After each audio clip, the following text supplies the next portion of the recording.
Michael Mohan. I'm a filmmaker as well. This is fucking rad, and so many people are turning this movie into a hit. I want to start with a quote from Wes Craven. He says, "The first monster that an audience has to be scared of is the filmmaker. They have to feel in the presence of someone not confined by the normal rules of decency." That person who is not confined by the normal rules of decency is here tonight. It is my pleasure to welcome writer-director Osgood Perkins, as well as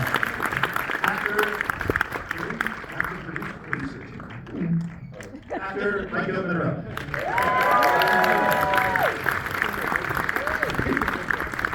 Hi, everybody. Oh, you stay. That's really nice. I have to get this question out before I forget. When you are doing the rapid fire test for the imagery where they're checking how psychic you are, the image of an upside down triangle comes up, and you say father. Is Longlegs your dad? You want to answer that one, Owen? I don't think that dude can have babies.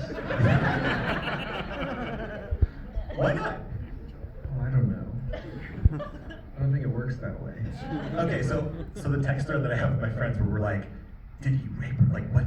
Well, the thing about it is that when we shoot the footage, she's saying one thing, and then when we're cutting it, and we're like, let's get her to say other things, right? Let's get Maika to come in on her additional dialogue recording day and have her say whatever we want. And in this case, it's like, what if she says father to the triangle? Gross.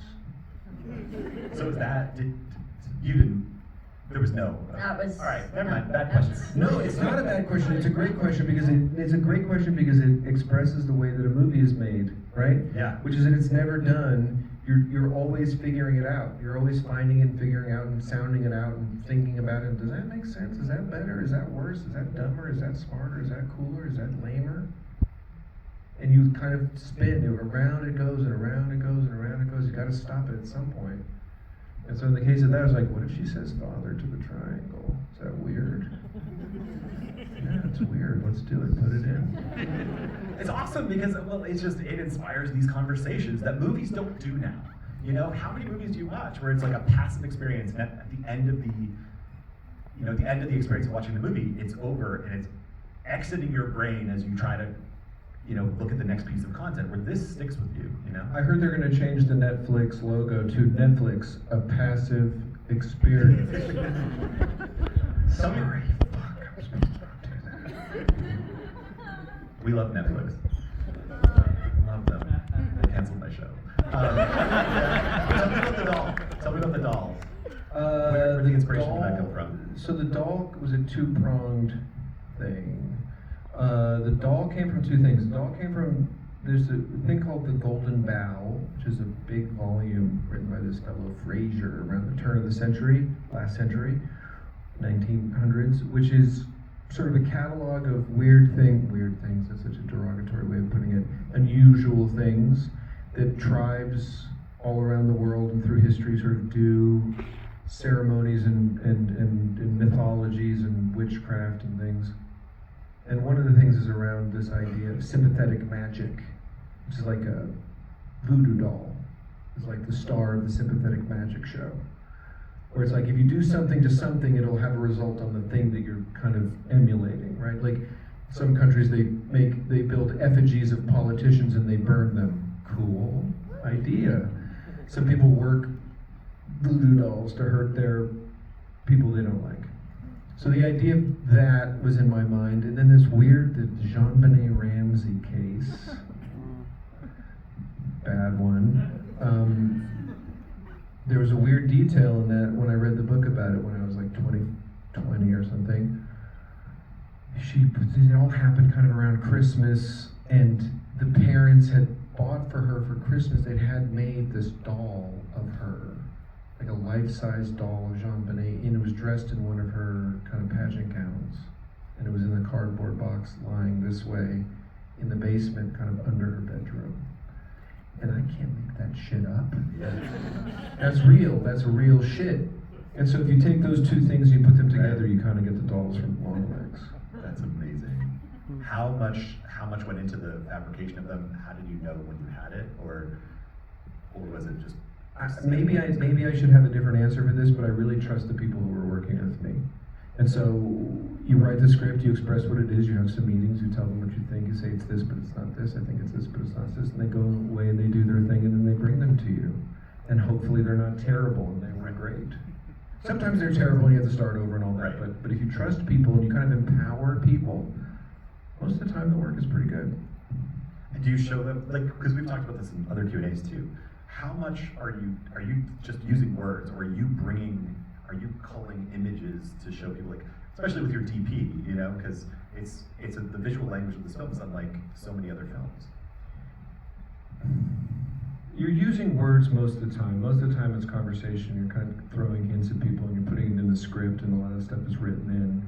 And then with your DP, it's kind of more visual. You talk about movies that you like and you're trying to strike a balance of the things that you've seen in movies that have excited you or you thought were beautiful.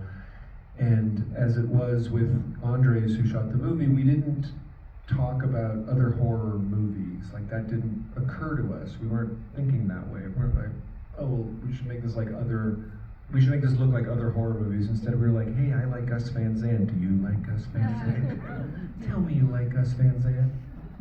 And we both agreed that we really loved Gus Van Sant, so we kind of made a weird kind of Gus Van Sant movie, which comes out really clearly in things like the bus stop arrest scene. That's just My Own Private Idaho. Yep, My Own Private Idaho has the best cover shot in all cinema history.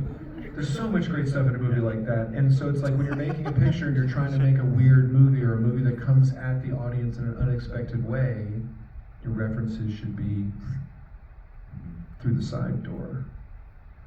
Maika, talk about how you prepared for this character. What sorts of did you look up, like, in terms of her, I guess in terms of her repression and her inability to be emotional, yet at the same time I feel like I'm tracking her thoughts every step of the way. Did you script out what she was thinking? Because it's so specific. You know, I'm completely understanding what she's thinking at every time. That's good news. Yeah. I mean, Oz puts a lot of detail into the script, which is very helpful for an actor. But preparing for this role, it was like I had to go back to the beginning. I think her childhood, obviously, your childhood is very important when you get on with a therapist for the first time. Like, what happened when you were 5 years old? So, you know, she obviously went through something incredibly traumatic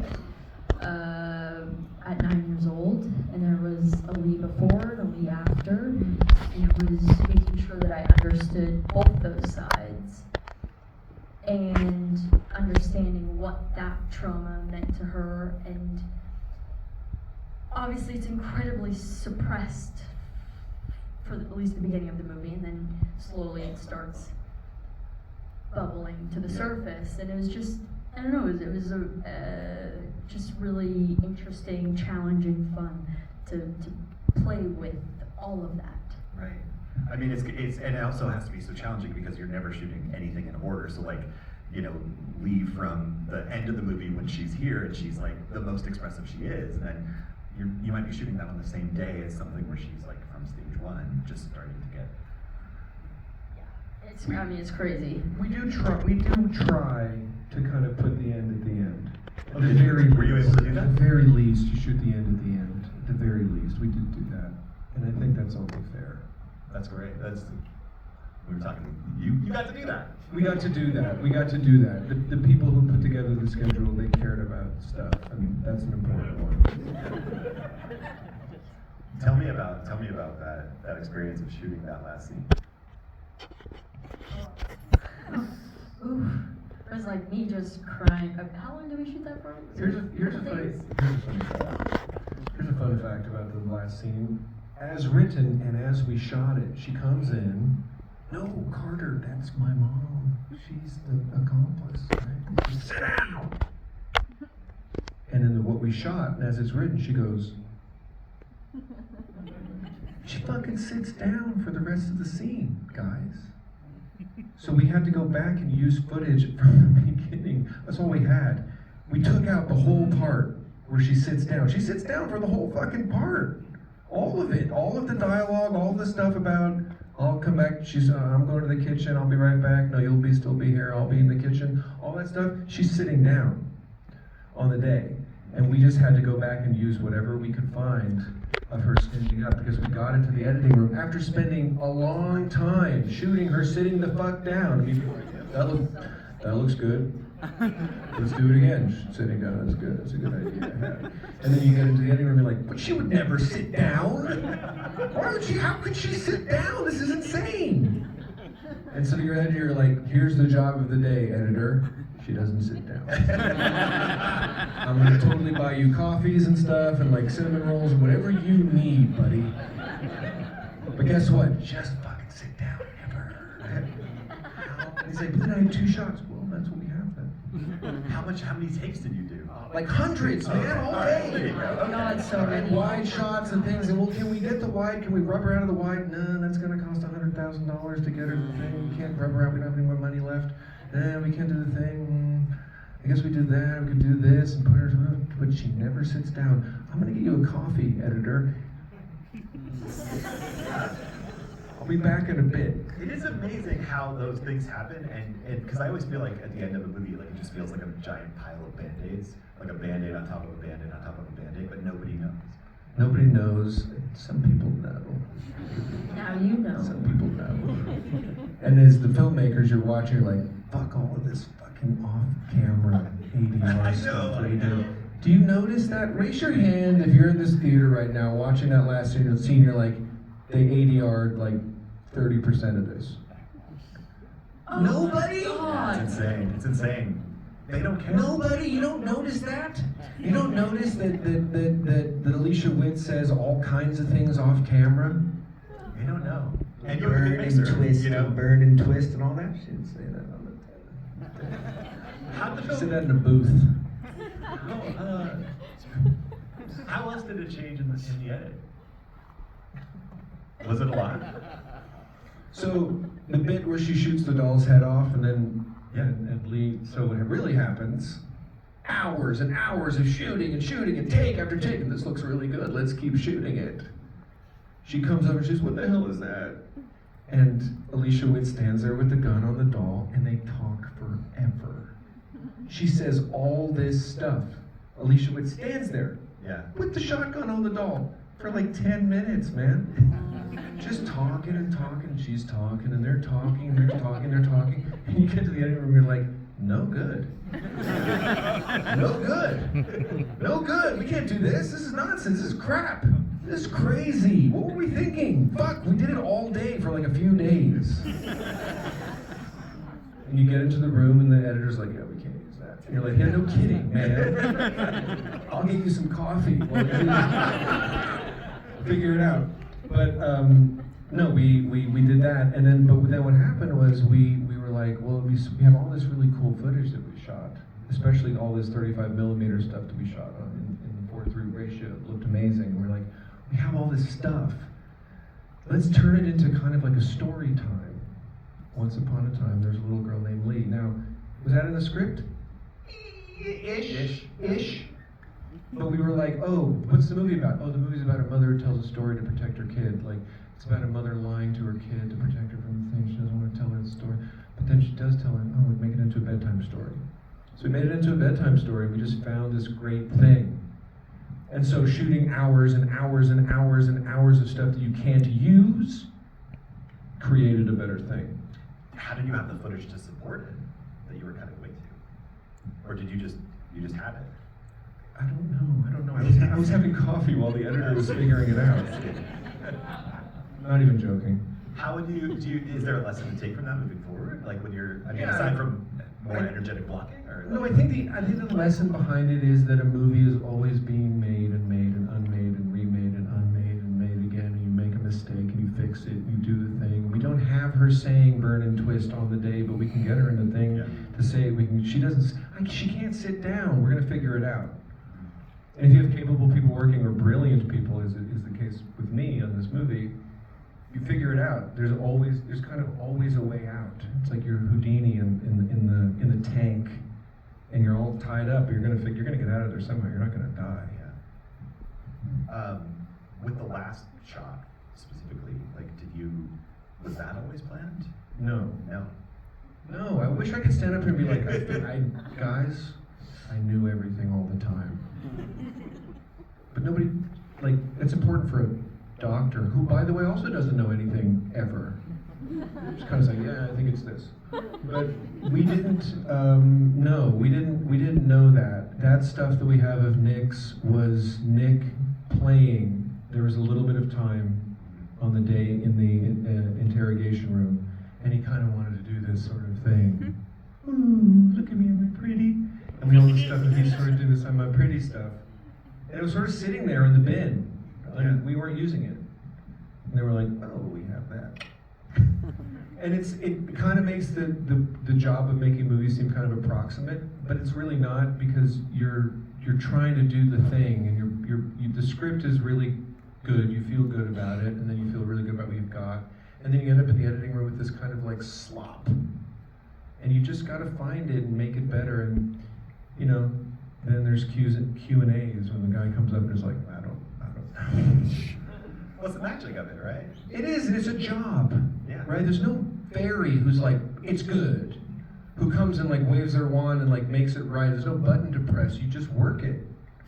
You work it, and you keep shaping it, and you keep working it until finally they like say you're done. Say you're out of money. You're out of money, you're out of time, and you're also kind of like, that's cool because it's good. Yeah. What was it like for you to see it the first time? Oh, it was crazy. It was crazy. From an actor, I mean, you don't know so much. But it did remind me of when I saw It Follows for the first time, because it's so beautiful. The shots are so beautiful. The sound design is incredible. The music, the soundtrack is incredible, and it's things as an actor that you just don't know. Maybe you have an idea, you're like, oh, it seems like we're getting maybe a cool shot, but you don't know until you see it all put together, and it's just like, oh my God, like, it's so hard to get all the pieces to come together, and it just felt like with this, all the pieces came together. Is there a scene that you're, like, do you have a favorite scene? Oh, Ruby's bedroom. Ruby's bedroom. Ruby's bedroom. So good. It's the my best. favorite. People really like Kiki Shipka, Kiernan Shipka in the Insane Asylum. You guys like that? Because that's something where, that's a hard job for an actor to step in and be like, okay, I'm in this very specific movie. I mean, she'd worked with you before, obviously, but like, she nails it. I was gonna say, nails is the thing. Kiernan Shipka's like, she comes in, she's like a carpenter, she comes in, they've got the nails in their teeth, and they just come in and just go, bang, bang, bang, bang, bang, bang, bang, bang, bang, bang, bang, bang, bang. She's just one of those. I mean, she started on Mad Men when she was 5 years old, and she went until she was like 15 or something, so you'd learn how to do it. But that dialect and dialogue that Carrie Ann has is like 7 or 8 pages of just nonsense. Like, it's all written incorrectly. Every word is wrong. There's not a properly spelled word in her dialogue. Everything has got the wrong number of S's on it. Everything's got a Y where there should be a T. All this stuff. And when I gave it to her, I was like, it's hard. Just so you know, it's hard. She's like, no problem. I got it. Yeah. Bang, bang, bang. We got her nails. And then she comes on set, and you said, do take one, and she does it letter perfect every time, the first time. She's a mad person. She's crazy. Was it her idea to keep her feet clutched up in her head? I think she got into that posture, and then I said, yeah, looks good, let's do that. But then we did do this thing where, in the editing room, I pitched her voice up. So when she's telling her story, Max, a little bit more like this. And then when we cut to the past and she's narrating it, I pitch it up again. Because I can. You can. But you call the producer, she's like, can I do that? Is it legal? Is it legal to pitch her voice to fuck around like that? Yeah. Turns out it is. Totally. Turns out it's totally legit. You have no idea. Yeah. People have no idea. The fluid force, oh my God, changed everything. Yeah. did you shoot other coverage for that, or did you just shoot that one shot? We had some other shots, Okay. and I just didn't like them. And so I sit in the editing room like, I don't like it. And the editor's like, yeah, but I think I say, Greg, sometimes it's important that I feel good too. It's not all about you, Greg, editor. Mr. Fancy Pants figures everything out.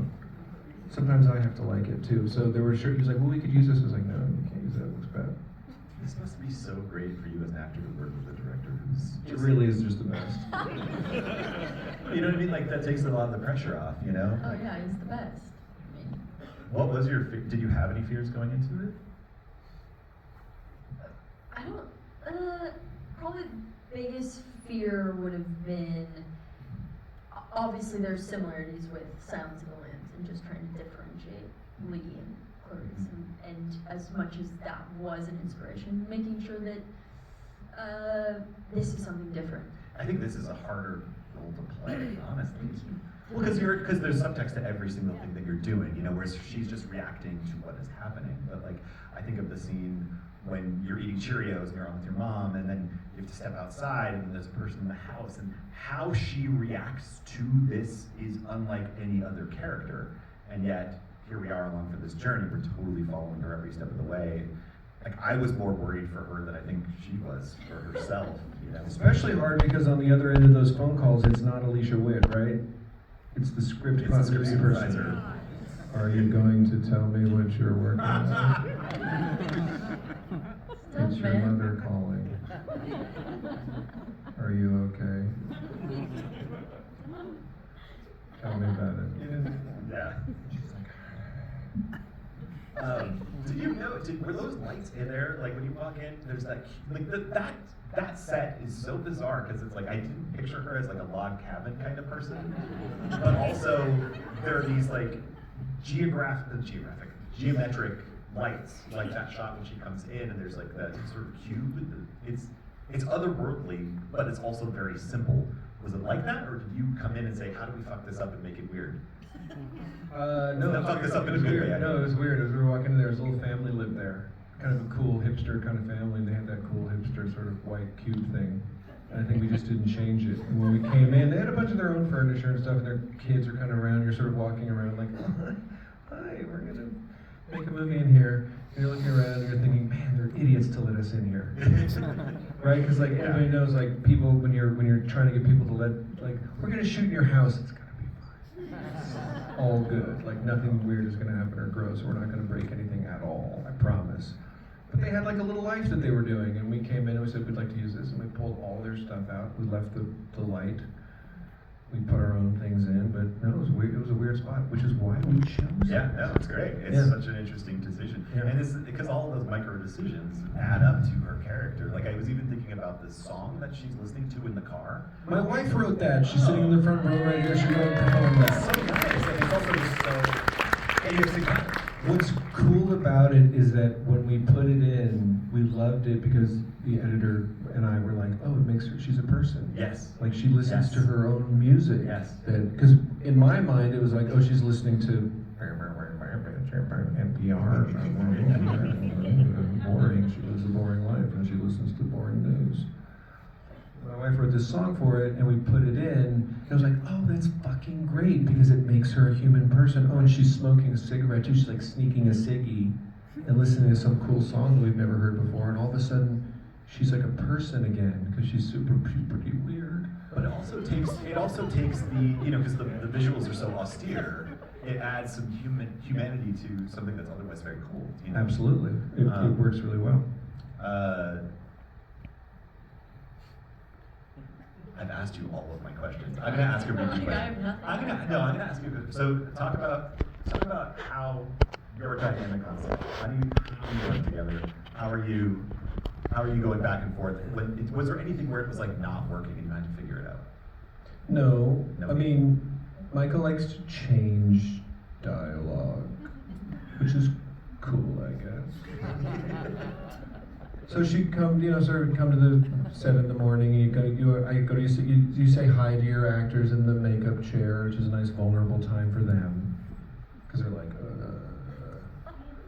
they woke up, they don't feel great. You're walking around, you're like, hey, for a day of work today? How's everybody feeling today? And everyone's like, fuck off.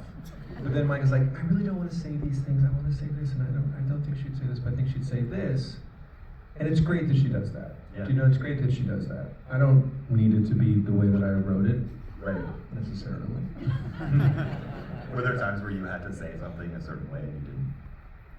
No, I don't know. No, she wants to say something. She has to say it. I don't have to say it. She's the person on the poster, not me. Right. Alice is an incredible collaborator. Just let her do it, right? So she says some things, Yeah. so we kind of scribble. I gotta kind of scribble it and send it to the AD, and they gotta print it, and they gotta show it to other people, and it's kind of, Monroe wants to change this thing. It's fine. She doesn't want to say this. It's fine. And then once we get up there, I don't really tell you anything, do I? I don't, because she knows what she's doing. If I see something, I say something. It's really as simple as that. It's like you're guiding it. The director is just that. You're like, go that way a little bit. Don't go, just less that. But even still, you know, once you cast somebody, you're sort of trusting them. You've talked about this before, but I'd love to hear you talk about it a little bit more. The personal aspect of this to you, because this is in spite of this being this collaborative process, this is a movie that is very deep, goes into deep things in your childhood, specifically relating to your father. How are you able to obscure that in a way so that the film can live on its own without people reading into it? I think the last thing I'll say to this group here is, like, those of you who are trying to write things, create things, you're trying to write a script and all that, like, write about yourselves. Just write about what you know. That's what everyone always says, like, write what you know. Totally. Write about yourself, but you can code it however you want. I'm not that, but I am that, right? Because when you latch onto something in the development process, in the screenwriting process, a truth that's true for you. And in the case for me in this, it was a mother can tell a story to sort of protect their kids from a bigger truth that they don't want them to deal with. It's done in a protective way. This is the most extreme version of that. This is the most Baroque, insane version of that. My version didn't have the devil in it. And we weren't wearing FBI flak jackets. But it's true for me what I was talking about. And when you have that, you're never wrong. Right? You're making stuff up, but you're never lying. And so you start with that, and then you can dress it up however you want to dress it up. And sort of the more weirdly you dress it up, the better, the more interesting, the more abstract it is to you. But at the end of the day, you're writing, what else would you write about if not yourself? If not something that you believe to be true, or know to be true, or fear to be true, or have experienced, what else are you writing about? Another movie? Which I think is the pitfall of a lot of things, right? People are like, oh, I love that movie, I'm gonna write a movie like that, and that was cool. You can make everything cool and interesting. You see a crazy movie we made, but it came from a truth that I knew for myself. So anybody out there who's starting to do that, if you're not doing that, I suggest you try it. It makes life a lot easier. And it's that whole, like, that Wim Wenders quote where he's like, only what is specific, universal. Absolutely. Yeah. This is amazing. It's amazing this film is doing so well, and that's because of all of you out there. Thank you very much. Thank you guys so much.